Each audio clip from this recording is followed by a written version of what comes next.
மிதுன ராசி நேயர்களுக்கு இந்த வாரம் எப்படி இருக்குன்னு பார்க்கலாம். பொதுவாக மிதுன ராசியில் வரக்கூடிய மிருகசீரிஷம் மற்றும் புனர்பூசம், திருவாதிரை இந்த நட்சத்திரக்காரர்களுக்கு இந்த வாரம் ஒரு அமோகமான வாரமே எதிர்நோக்கலாம்.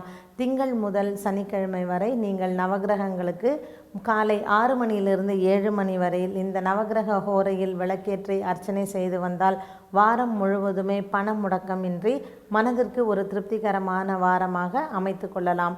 பங்கு வர்த்தகத்தில் ஈடுபாடு இருப்பவர்களுக்கு இதில் முதலீடு செய்ய வேண்டிய தினங்கள் திங்கள் மற்றும் புதன் ஆகும். உங்களுடைய இஷ்ட தெய்வத்திற்கோ அல்லது குல தெய்வத்திற்கோ இந்த வாரத்தில் நீங்கள் சென்று அர்ச்சனை செய்து வந்தால் மனதில் நிறைவேறும் எண்ணங்கள் நிறைவேறும். நீங்கள் செய்யும் தொழிலும் நன்கு விருத்தியடையும்.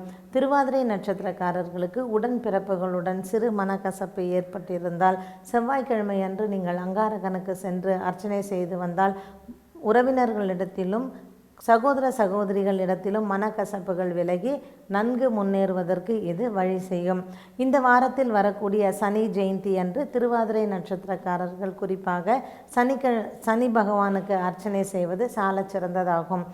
நல்லெண்ணெய் தானம் செய்து சனி பகவானுக்கு சென்று விளக்கேற்றுவதோ அல்லது கிருஷ்ண ஜெயந்தி தினமாக இருப்பதனால் வஸ்திர தானம் செய்தாலும் உங்களுக்கு நன்மைகள் பல பெருகும். குழந்தை பாக்கியம் இல்லாதவர்கள் கிருஷ்ண ஜெயந்தி அன்று குறிப்பாக ரோகிணி நட்சத்திரத்தன்று சிறு கிருஷ்ண விக்கிரகம் வாங்கி யாருக்காவது தானம் செய்தாலும் இவர்களுக்கு குழந்தை பாக்கியம் ஏற்படுவதற்கு வகை செய்யும். இந்த வாரம் முழுவதுமே நீங்கள் குதூகலமும் சந்தோஷத்துடனும் இருப்பதற்கு மனதில் உங்களுடைய இஷ்ட தெய்வத்தையோ குல தெய்வத்தையோ பிரார்த்தனை செய்து கொள்வது நல்லது. குழந்தைகளுக்கு கல்வியில் நல்ல முன்னேற்றம் ஏற்படும். பெரியவர்களுக்கும் மருத்துவ செலவுகள் குறையும். புனர்பூச நட்சத்திரக்காரர்களுக்கு கணவன் மனைவி இடையே இருக்கும் மனக்கசப்புகள் விலகுவதற்கு வியாழக்கிழமை அன்று குரு பகவானுக்கு நெய் விளக்கு ஏற்றி அர்ச்சனை செய்து வருவது சால சிறந்ததாகும். ஜென்மத்தில் இருக்கக்கூடிய குரு பகவான் உங்களுக்கு சிறு உடல் உபாதைகள் கொடுத்த போதிலும் கணவன் மனைவி இடையே சிறு மன சஞ்சலங்களை ஏற்படுவதற்கு வழி செய்வார்.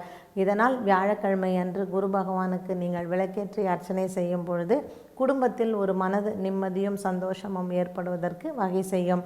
இந்த வாரம் முழுவதுமே உங்களுக்கு பண கஷ்டமின்றி பண தட்டுப்பாடின்றி தொழிலில் நல்ல விருத்தி ஏற்படுவதற்கும் இந்த வாரம் உங்களுக்கு ஒரு துணையாக இருக்கும்.